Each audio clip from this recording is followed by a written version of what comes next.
Stop. Don't try to go live on YouTube from your phone yet. One small mistake can make the live option disappear or delay it for hours, and most people don't even realize why.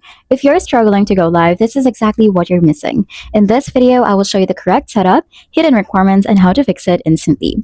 First, the most important requirement most beginners miss is that your channel needs at least 50 subscribers to go live from a mobile device. So we're going to head over to our YouTube, and then from here, you're going to tap on the bottom right corner of the screen, and then you're going to look at your subscriber count from your channel. So we're just going to view our channel here and then look at the number of subscribers. Now, this only applies in mobile. Desktop has no minimum, but mobile does, and YouTube won't tell you this clearly when the option is grayed out.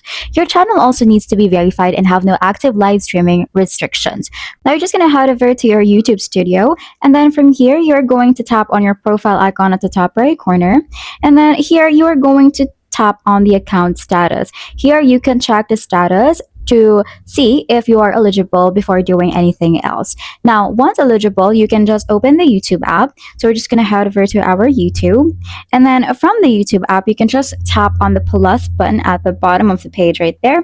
And then here you are going to select live from the bottom tab. Now, from here, you are just going to set your title, your visibility, which public and listed or private, depending on what you want, and thumbnail before your stream starts. For a clean beginner stream, just make sure your phone is plugged in, connected to strong Wi-Fi, and propped steady. Poor lighting and unstable internet are the two things that kill a first stream faster than anything else.